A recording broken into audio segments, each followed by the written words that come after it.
A copy of Dodie's PowerPoint presentation was distributed to Council on Friday, September 9th. Okay, Ms. LeGassick, you have 10 minutes. Go ahead. Thank you. Okay, good evening. I'm Dodie LeGassick, the nuclear lead for Environment North and a member of We the Nuclear Free North.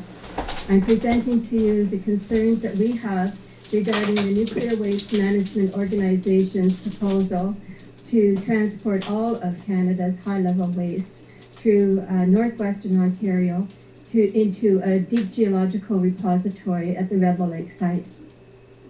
Next. To be clear, the high-level waste from the core of comes from the core of the reactors, as shown in the blue square within the yellow circle. The high-level waste comes in the form of the nuclear fuel bundles, depicted in the upper right square. Next. Contrary to NWMO's statements that the high-level waste is solid, after the fuel bundles undergo the nuclear fission process, the rods and the pellets are changed. This slide shows you how the pellets at a macroscopic level appear fragmented, and this should be a real concern. Next. Once the fuel bundles go through the nuclear fission process, they do not just contain uranium-235 and 238. Those go on to produce 211 other radionuclides. Excuse me. Plutonium-244 is just one example, and it has a half-life of 81 million years.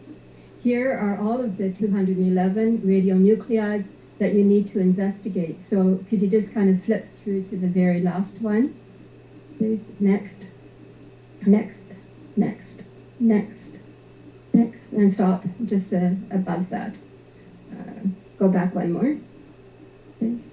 Okay, thank you. So those are the 211 radionuclides, and I'd like you to do a bit of homework on a few of those, if you wouldn't mind. Next. This slide shows you the 9 locations of Canada's nuclear reactor sites. Note that our concern here are the distances they are from the Rebel Lake site. High-level waste will be coming from as far as New Brunswick. But note that 90% of the waste will be coming from southern Ontario. The great distances and the huge carbon footprints are a great concern. Next. Finland and Sweden's proposed DGRs are always referred to by NWMO as if they are some kind of models, but the reality is that their conceptual designs are radically different. And most importantly, transportation, I can underscore that, is not an issue because their proposed DGRs are very close to their reactor sites. For example, Finland's proposed DGR is just 5 kilometers from their largest reactor site. And this is probably why. The proximity principle has been embedded in the European Community Strategy for Waste Management since the 1990s. The proximity principle directs that waste be managed as close to the point of generation as possible. So tonight we are asking the City of Thunder Bay's Council to request that the Province of Ontario's Legislative Assembly adopt the proximity principle to keep all of Canada's high-level waste close to the point of generation. This then will avoid the transportation issues and prevent putting millions of people and our environment at risk during their 50-year proposed transportation period. Next. Our next concern is, in my opinion, the red flag in this entire project. Since 2005, contained within all of the adaptive phase management documents, there exists this option which states that there is a provision for an optional shallow storage at the central site if it is needed. Lise Morton of NWMO assured us in public in Dryden that this clause will not be used, but at the very same time, she and NWMO refused to delete the clause. In fact, it still exists, and it's in their latest APM document, 2022 to 2026, which goes beyond the consent time. If this clause remains, we feel certain that NWMO will use it to build an interim shallow repository or repositories. If a DGR doesn't pass an EA, then we will be stuck with the shallow repositories. Okay, just stay put there. Okay. NWMO has told the public that high-level waste will be transported like this, using the used fuel transportation packages, 2 truckloads per day for 45 to 50 years. Next. What they haven't told, next.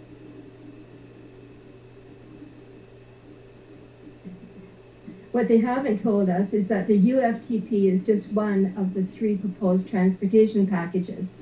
Note that on the far right is the BTP, the Basket Transportation Package.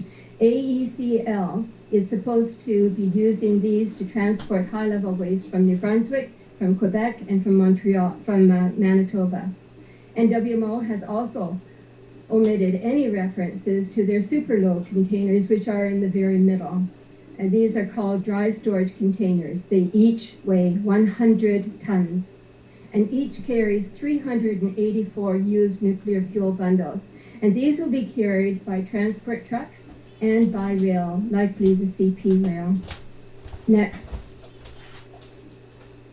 Now imagine any one of these containers on a transport truck or on a train coming through the White River area. Imagine an accident that causes the truck or the train to roll down an embankment of the Canadian Shield Rock, and imagine it landing by or in a bay of Lake Superior. We are concerned that NWMO's package testing, the free drop, the puncture, the thermal, and the immersion tests are all wholly inadequate and do not replicate any actual scenario.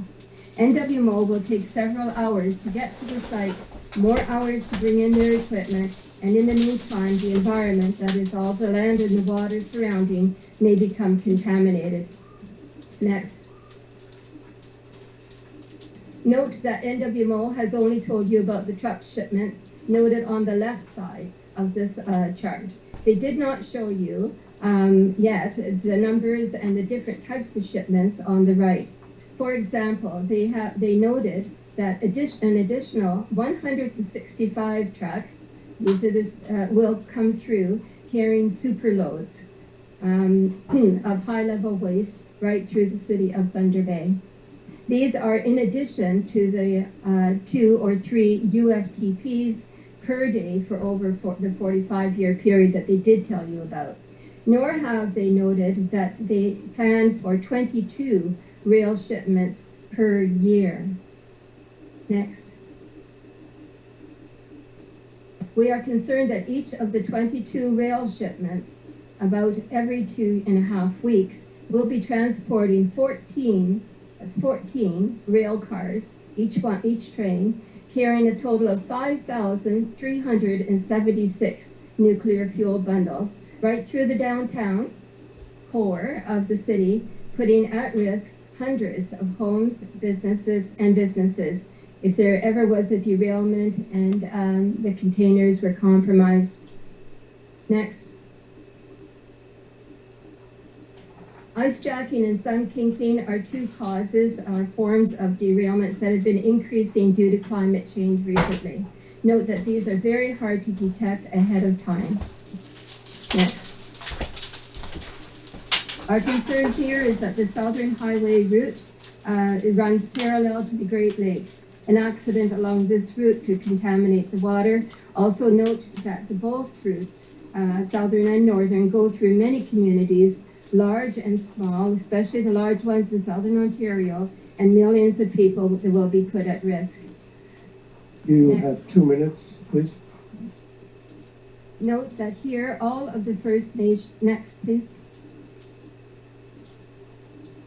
Note that on this transportation card map, all of the First Nations communities are along along both proposed highway and rail routes. NAN has said just 2 weeks ago that they still vehemently oppose NWMO's proposal. Derek Fox, the chief, said he will go to jail over this. Next. Note the bottom line on this chart. This shows us that between Pickering and Ignace alone, From 2015 to 2020, there were 7,010 transport truck accidents. Next. Now, to bring the stats home, over the same period, there were 367 transport truck collisions just between Chappaqua and Ignace. This is the worst stretch along the entire route from southern Ontario. And recently, by the way, Ron Turcotte from MTO gave me a last set of figures, and they show that the average percent of transport truck collisions in this area, in this stretch, went from 52% now to 57.9% in 2021. They are no doubt much higher again this year, given the number of accidents we've been hearing about. And next is the last slide.